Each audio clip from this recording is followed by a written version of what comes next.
9 de la mañana con 8 minutos. Sí, llegó el momento de nuestra primera entrevista acá en el estudio de CNN Chile Radio y estamos junto al diputado, jefe de bancada también del Partido Republicano, Benjamín Moreno. ¿Cómo está, diputado? Muy buenos días. Buenos días, Ivo. Gracias por la invitación. Ha sido una semana difícil para el oficialismo, ¿no? Ha sido una semana quizás con efectos externos más duros de lo que uno hubiese querido tener al inicio de un gobierno, pero que decidimos enfrentarlo desde la responsabilidad más allá de estar buscando siempre la popularidad.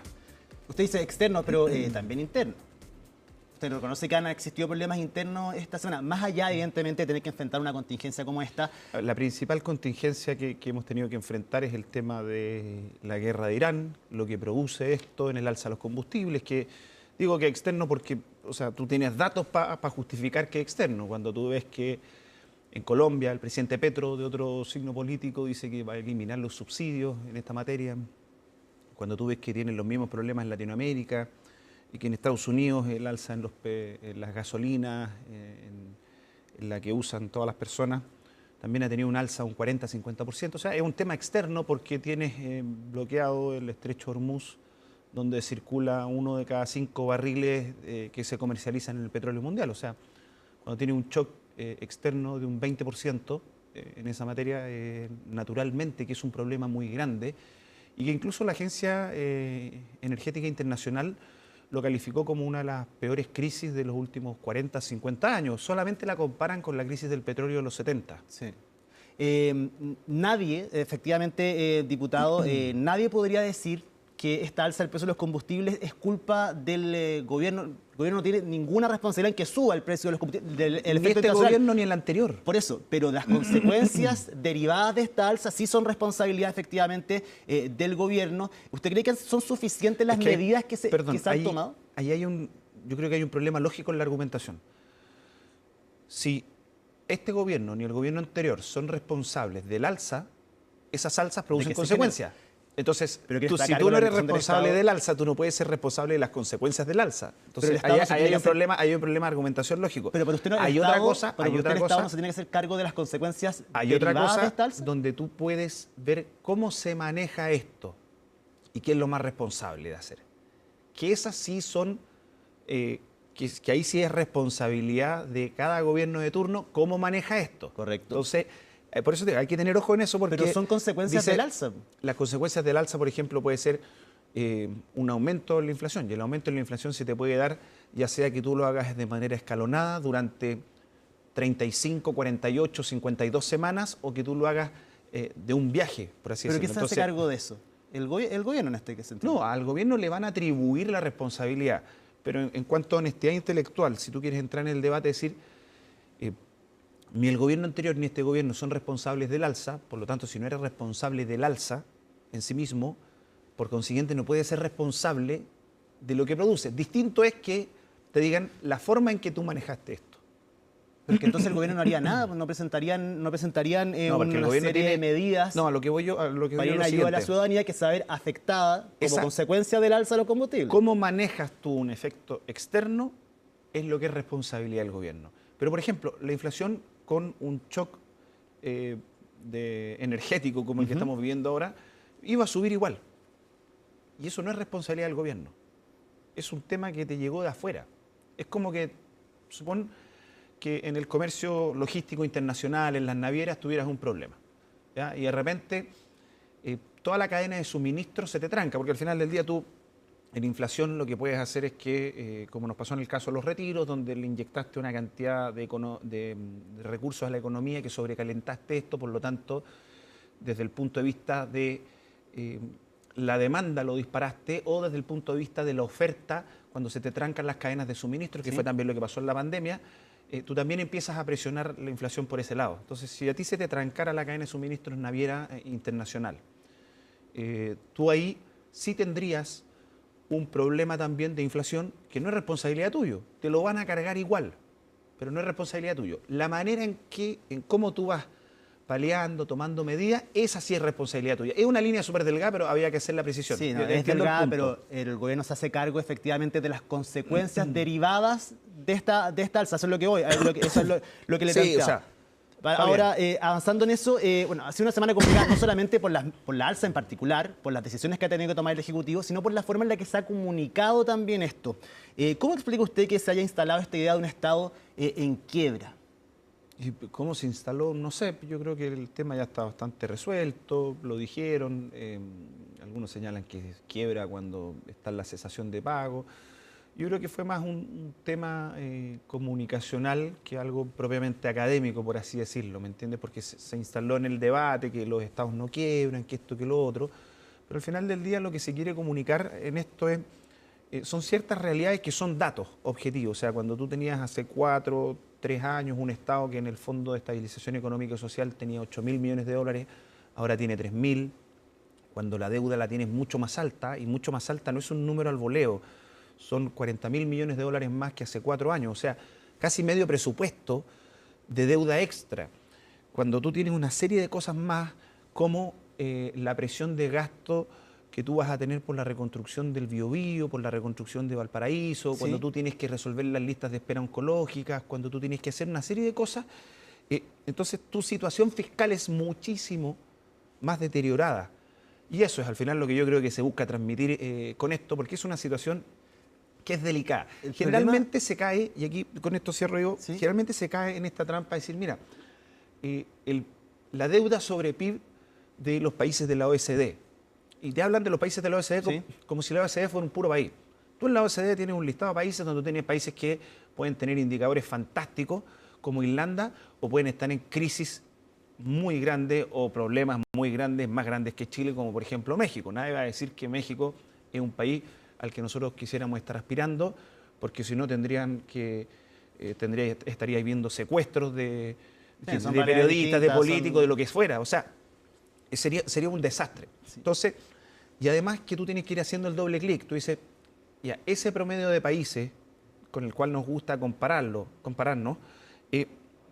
es cuánto era la deuda que ellos tenían cuando tenían un PIB parecido al de nosotros, bajo qué circunstancias, es bueno o es malo. Entonces, hay una serie de cosas que, Sí, yo que entiendo tú tienes que ir acomodando. Entonces, la situación chilena, la situación fiscal es muy deteriorada, al punto que de los 16.000 millones de dólares que tienen permitido el endeudamiento en todo el año calendario, por la ley de presupuesto, el gobierno de Gabriel Boric y el ministro Grau solamente en enero se endeudaron por un 37%. Sí. O sea, Sí. es una cosa que Esos números- tú estás con una caja muy apretada, tú estás con una situación muy apretada. Los números, diputados, no se lo voy a discutir porque efectivamente hay que reconocer que es una situación fiscal estrecha, hay menos plata, que quizás esta administración recibe menos dinero que la anterior.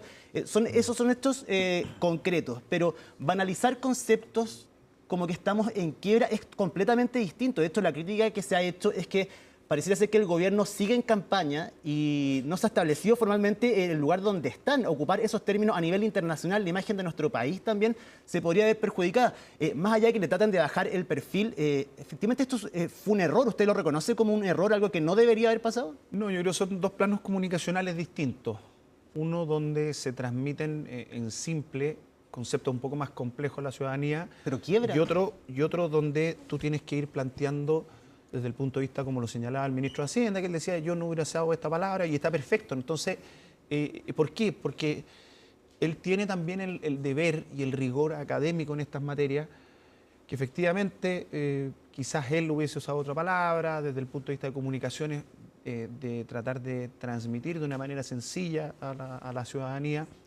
Pero más allá de eso, yo creo que el tema de fondo es la situación fiscal que tenemos, que es compleja. Pero para y es- comunicar es importante. Para este gobierno ha sido muy importante el cómo comunicarle a la ciudadanía el estado en el que está el país. Por eso le digo que comunicacionalmente también, usted al menos cree que deberían ser más cuidadosos a la hora de establecer estas ideas, más allá que las piense, que la ciudadanía las piense, no las piense. Pero para este gobierno es importante el tema de la comunicación. Sí, sin lugar a dudas, para todos los gobiernos es muy importante la comunicación.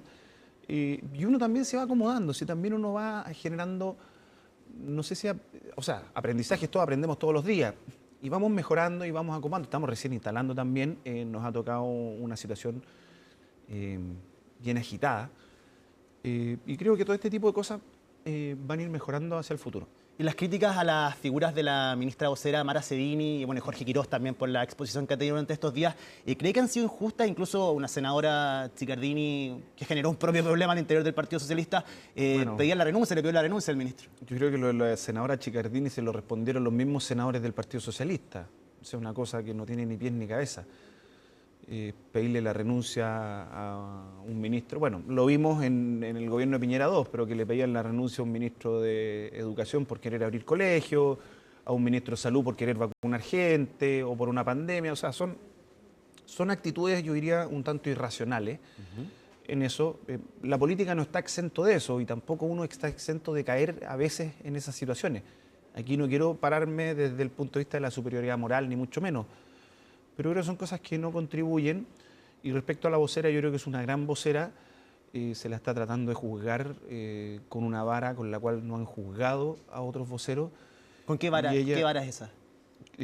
Creyendo que tiene que hablarle, casi que dejar contento a la oposición. Pero si hay una oposición que digas lo que digas, nunca van a estar contentos.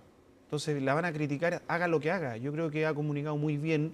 Es una gran vocera y igual que todos vamos a ir sobre el camino afinando ciertas cosas, pero yo creo que han tratado de inventar polémicas un tanto artificiales porque la ven más expuesta nomás.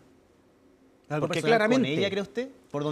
¿Desde dónde viene? ¿O porque efectivamente ha tenido problemas para comunicar? De hecho, bueno, han salido algunas notas de prensa, la vimos hace algunos días explicando el alza de los combustibles en un matinal donde también tuvo una... Que no es un tema... A ver, perdón. Aquí yo hacer una defensa cerrada sobre ese tema. No es un tema sencillo. Porque cuando a mí me fueron a preguntar por el alza del combustible, y aquí un raspacacho quizás por hacer, con distintos parlamentarios y distintos periodistas, yo le puedo asegurar a ciencia cierta que de cada 10, 9, ninguno se había leído la ley del MEPCO. Pero la vocera de gobierno, el trabajo de la vocera de gobierno es explicar los temas difíciles. No, pero son temas difíciles, que son muy complejos, pero que incluso usted ve errores básicos que cometen algunos economistas que se van a pasear a lugares. ¿Por qué? Porque tiene una ley que es compleja, con aplicaciones prácticas complejas, con distintos tipos de cosas. Entonces decir, no, mira, es que no fue tan claro. Dígame, ¿quién de todas las personas que se ha paseado por algún medio de comunicación ha sido diametralmente claro? Entonces yo creo que acá lo que hizo la oposición... Ni siquiera la vocera de gobierno ha sido diametralmente clara. Es que yo he visto economistas que no han sido diametralmente claros en esta materia. ¿Y ella ha sido clara para usted? Ella, de lo que se puede explicar en un tema tan complejo, yo creo que lo ha hecho bien. Ha explicado las implicancias, distintas cosas. Sí, yo se lo pregunto... ¿Por qué? Porque tiene ya una ley que no es muy larga, son 5 artículos, son 8 páginas. Sí.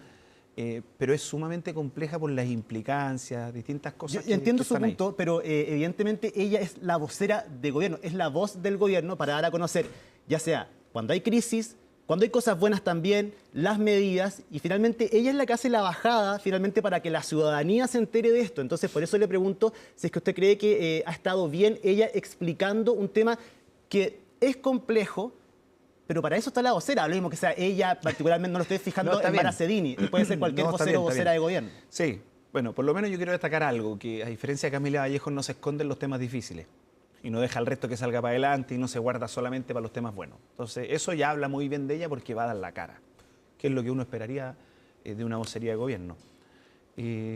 Yo creo también que más allá de que se enredó o no se enredó cualquier cosa, como es una mala noticia la que tú tienes que ir a comunicar, aquí parte de esta oposición más dura, y hay que diferenciar, porque aquí yo he visto por lo menos algunos que pueden hacer sus críticas muy duras, legítimas, en distintos temas, pero cuando ven algo bueno, legítimamente dicen, ya, esto es bueno, a pesar de lo malo que estoy en desacuerdo con las medidas que puede tomar el gobierno, lo voy a apoyar. Y eso se vio reflejado tanto en el Senado como en la Cámara.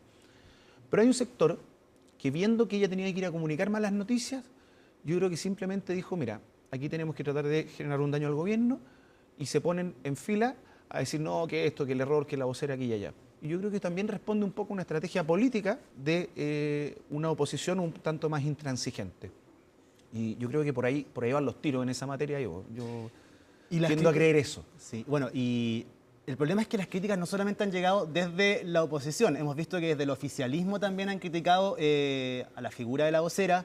y a la forma en que el gobierno ha comunicado esto, más allá de entrar en el fondo de las medidas particulares por el alza del precio de los combustibles, en lo comunicacional, ¿existe este fuego amigo el que se ha hablado esta semana? Dicen que incluso el presidente Kast le habría llamado la atención a Diego Chalper en el Consejo Ampliado el día lunes. Bueno, usted estaba ahí. Yo estaba ahí, ¿no? La verdad es que el presidente fue súper claro en que tenemos que trabajar, que aquí tenemos un objetivo más grande. Pero ¿le llamó la atención a Diego Chalper? No, Eso es yo no vi nada como eso, o sea, pero bueno, cada uno podrá tener sus interpretaciones de las cosas que dicen, que no dicen.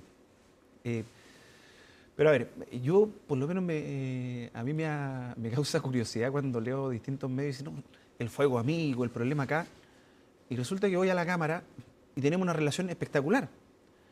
Tú has visto las votaciones y están los 76 votos del oficialismo cuadrados todos, o sea, en ningún minuto nadie ha dicho o siquiera esbozado que tiene un grado de diferencia o que está pensando en abstenerse cuando tenemos que tratar de aprobar algo o en aprobar cuando tenemos que rechazar. Entonces yo digo, me toca llevar la relación no solamente con la contraparte de la oposición muchas veces, sino que también con hartas personas del oficialismo, y tenemos una relación que yo te digo, con varios parlamentarios que éramos colegas en la temporada pasada, por así decirlo, te diría que tenemos mejor relación que la legislatura anterior.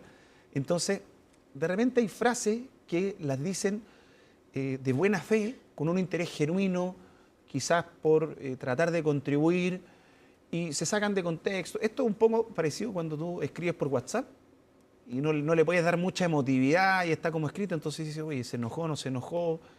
¿Cuál habrá sido el tono que quiso decir? Pero hemos visto entrevistas, por ejemplo, Diego Chalper, no es que hayamos leído un mensaje de WhatsApp o alguna publicación pero escrita. una entrevista donde él dice, creo que decía algo como yo la llamaría hacer más rápido, distintas cosas, que puede ser perfectamente una crítica constructiva. No lo veo como un tipo de fuego amigo, no, para nada. ¿A usted lo ve como una crítica directa al no, gobierno, a la forma en que se han manejado? No, y yo también podría decir alguna cosa de ellos así, pero en muy buena lid, o sea, porque después trabajamos de la mano juntos, entonces eso me llama la atención, porque no es lo que está pasando en el Partido Socialista, ¿ya? O sea, para nada, no es lo que uno puede ver en otros partidos, y acá estamos hablando de un espectro de 76 parlamentarios, donde... ¿Que no son una coalición? No somos una coalición, pero ¿Le gustaría que fuera una coalición o no? No, no necesariamente, pero hasta ahora no se ha descuadrado ninguno. Entonces me dicen, no, es que el fuego amigo... ¿Pero no sería más fácil para el presidente tener una coalición de partidos que lo apoyara en vez de partidos distintos? ¿Sabe por qué se lo pregunto? Porque, por ejemplo, la jefa de bancada de la UDI, Flor Weisse, en los últimos días ha dicho que hay explícitamente que su partido ha apoyado al gobierno incluso cuando el Partido Republicano no lo ha hecho. ¿Cómo interpreta usted esa crítica y también que estén separados? Por eso le pregunto si no es mejor para el presidente tener una coalición de partidos. El presidente Boric le pasó, que trató de hacer una coalición de partidos y tampoco nunca la tuvo. Sí, pero es que mira, más allá de tu coalición de partidos, tú puedes tener diferencias adentro de un partido. De nuevo, mira lo que está pasando en el Partido Socialista. No es que sean 40.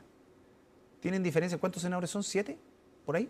¿Sí? Tienen diferencia entre 7. O sea, tienen 2 bandos o 3 bandos entre 7. Entonces tú puedes tratar de meter a los 76 si quieres dentro de un partido y la misma naturaleza humana te va a llevar a que se expresen esas diferencias. Lo que tú tienes que tratar de hacer para poder mantener un grado de unidad, un grado de trabajo en equipo, de cohesión, es que los temas que tú vayas planteando sean temas que estén bien trabajados con todas las personas que están apoyando al gobierno, con personas de oposición, yo diría de centro, centro-izquierda, izquierda, que se quieran sumar, y que sean materias sensatas, necesarias para el país. Yo creo que más allá de tratar de sacarse la foto y todo, porque a todo el mundo le gusta y tenemos una gran coalición y esto y lo otro aquí, o el gran partido, tú tienes que tratar de mantener un sentido de trabajo en equipo y una cohesión que, independiente que sean 2, 3, 5, 7 partidos distintos, tú la vas a mantener en la medida en que el presidente mantenga un liderazgo claro, que el presidente lo tiene, y eso es una virtud que todo el mundo le reconoce, desde Moro a Cristiano, y que tú estés planteando temas que les hagan sentido y que sean de sentido común y las necesidades y las urgencias de las personas. Pero reconoce que se podrían organizar mejor, quizás. Ustedes también están en un proceso de... No, yo encuentro que estamos muy organizados. El Congreso es una cosa, pero la forma en cómo se paran frente al gobierno pareciera ser otra, porque si usted me dice, en el Congreso votamos todos juntos, perfecto, eso es una cosa. Pero Aníbal La Moneda a decir, no nos parece esto, la vocera acá, Jorge Quirós acá también. Entonces, como que han hecho distintas críticas, han realizado ciertas críticas. Pero es que Es distinto el trabajo en el Congreso a cómo se paran frente a un gobierno. A eso vamos, aterricemos esto a la realidad. RN es un partido que tiene muchos años, la UDI tiene cantidades de años, el Partido Social Cristiano, Demócrata, o sea, el Partido Republicano tiene su propia identidad, Nacional Libertario también. Entonces, cada uno tiene su identidad, pero los temas trascendentales y fundamentales no nos perdemos.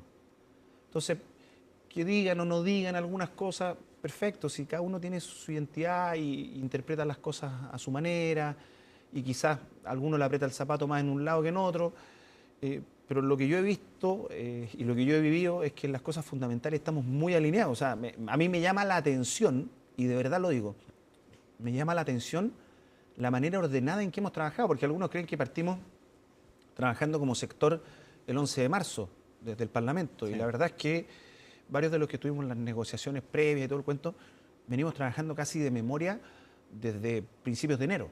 Entonces ya llevamos un trajín de que vamos a cumplir 3 meses trabajando en esto, y ha sido una muy buena experiencia todavía. Sí, oye, por último, diputado, le quería preguntar por las distintas medidas e ideas también que han salido a raíz de esta alza del precio de los combustibles por parte de los partidos políticos. Desde el Partido Republicano han hablado de poder limitar ahí el TAC, los peajes. Hay otros que incluso se han aventurado más, desde la oposición, planteando la posibilidad de un retiro de fondos de pensiones nuevamente, un 10%. Cuénteme cuáles son las medidas de su partido y qué le parece también esta idea, que nuevamente esté comenzando a salir la idea de retiros de fondos de pensiones. No sorprende que salga de nuevo. Nosotros sabíamos que en cualquier crisis o ante cualquier situación donde pudieran plantear el tema lo iban a hacer. Es lamentable porque esto termina generando un daño a las personas. Se vende una idea de que va a estar mejor y después termina estando peor, que ya lo vivieron todo. Es como que ahora les digan, miren, tenemos una idea genial, vamos a congelar las cuentas de la luz. ¿Qué le van a decir las personas? No, pues sí, ese cuento ya me lo contaste. Y la cuenta la terminé pagando yo. Y peor de lo que era si hubiera pagado todo al principio. Entonces, en las distintas medidas, nosotros como partido, como bancada, hicimos un planteamiento que más de un planteamiento populista era entrar a toda la negociación con concesionarias para ver la posibilidad de que a través de distintos mecanismos que se pueden explorar, sí, mecanismos siempre responsables, respetando todos los procesos, se puede ir aliviando el bolsillo de las personas a través de los TAC, de los peajes, de autopistas, que también son una carga a todas las personas que hoy día se mueven. Entonces, estamos buscando también otras medidas para ver cómo podemos ir ayudando a esta difícil situación, que no es responsabilidad de nosotros, pero que nosotros entendemos que es durísima para las familias, es muy compleja. Entonces, hay que buscar caminos, pero siempre con responsabilidad, porque cuando empiezas a caer en estos populismos, que quién da más, ¿no es cierto? Porque aquí lo que va a pasar es que no, que 10%, que 20%, que 30%, no, que elimina esto, que oye, échate abajo los tags, que saca las casetas de peaje, y como que todo fuera magia. Al final del día el costo lo terminan pagando las personas de las más diversas formas. O sea, un país más inestable tiene un dólar más caro, tú compras el petróleo en dólares, por lo tanto el petróleo lo internas al país con un precio más caro. Un país más inestable tiene tasas de interés más altas, por lo tanto tú vas a hacer cualquier cosa, o el tema de la vivienda para compra o para arriendo es más caro. Un país con mayor inflación te hace subir los UF. Entonces, si tú vas tomando cualquier indicador macro generalmente que tú vas viendo en estos temas, cuando se empieza a meter la inestabilidad, como dijeron en el gobierno pasado, al sistema, todo ese indicador macro tú le haces 2 o 3 pasos y llegas al consumidor final, llegas a la persona, al ciudadano de a pie. Por lo tanto, hay que ser responsable también en la manera en cómo se van planteando posibles alivios para los chilenos. Benjamín Moreno, jefe de bancada, diputado del Partido Republicano, muchísimas gracias por haber venido acá a los estudios de CNN Chile Radio a conversar. Una semana difícil también ahí para el oficialismo. Que esté muy bien. Muchas gracias, Ivo, que les vaya muy bien hoy día.